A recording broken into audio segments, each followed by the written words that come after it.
নমস্কাৰ লোক সকলোকে পুনৰবাৰ আপোন নিউজৰ অন্য এটা ভিডিঅ' লৈ স্বাগতম জনাইছো। আপোনালোকে বাৰু অৰুণোদয় আঁচনিৰ পইচা লাভ কৰে নে নকৰে বা আপোনালোকৰ ঘৰৰ মহিলা গৰাকীয়ে অৰুণোদয় আঁচনিৰ পইচা লাভ কৰে নে নকৰে কমেন্ট এটা কৰি জনাব।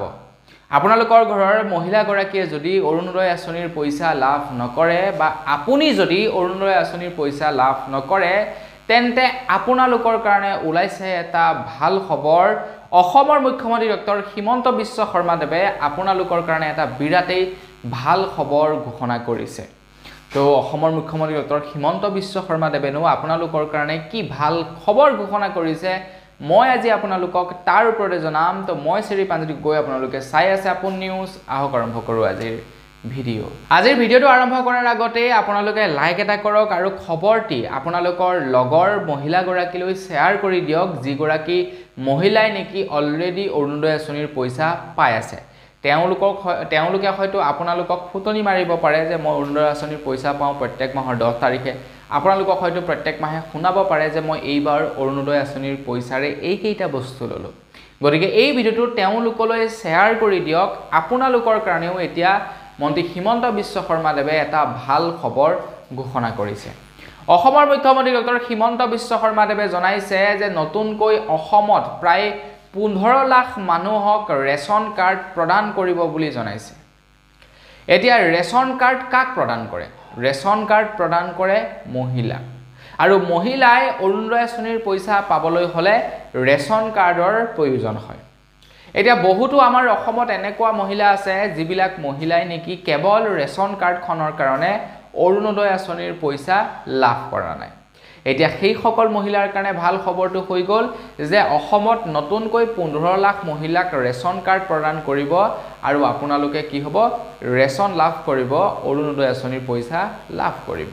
আৰু তাৰ লগে লগে যিসকলৰ নেকি অলৰেডি ৰেচন কাৰ্ড আছে কিন্তু ৰেচন কাৰ্ড থাকিও তেওঁলোকে অৰুণোদয় আঁচনিৰ পইচা লাভ কৰা নাই, তো মন্ত্ৰী হিমন্ত বিশ্ব শৰ্মাদেৱে ঘোষণা কৰিছে যে আমাৰ অসমৰ যিসকল দৰিদ্ৰ সীমাৰেখাৰ তলৰ মানুহৰ ৰেচন কাৰ্ড আছে তো প্ৰত্যেকগৰাকী মহিলাকে অৰুণোদয় আঁচনিৰ হিতাধিকাৰীত অন্তৰ্ভুক্ত কৰা হ'ব আৰু প্ৰত্যেককে অৰুণোদয় আঁচনিৰ পইচা দিয়া হ'ব বুলি জনাইছে। এতিয়া আমাৰ অসমত তো যথেষ্ট পৰিমাণৰ মানুহ আছে, হয়তো একেবাৰে কমেও চাগে আপোনাৰ 1 কোটিমান মানুহে হয়তো চাগে ৰেচন লাভ কৰে। তো ইমানখিনি মানুহক 1 কোটি মানুহে নহয়, আই থিংক খুব বেছি হ'লে কিমান হ'ব আপোনাৰ 50-60 লাখ মানুহে চাগে ৰেচন লাভ কৰে আমাৰ অসমত, ইমান আইডিয়া নাই। তো গোটেইখিনি মানুহকে অৰুণোদয় আঁচনিৰ হিতাধিকাৰী পইচা দিয়াটো অসম্ভৱ কথা। কিন্তু মন্ত্ৰী হিমন্ত বিশ্ব শৰ্মাদেৱে কোৱা অনুসৰি যে প্ৰত্যেককে দিব বুলি কৈছে, যোন যোগ্য হিতাধিকাৰী তেওঁলোককে দিব বুলি জনাইছে।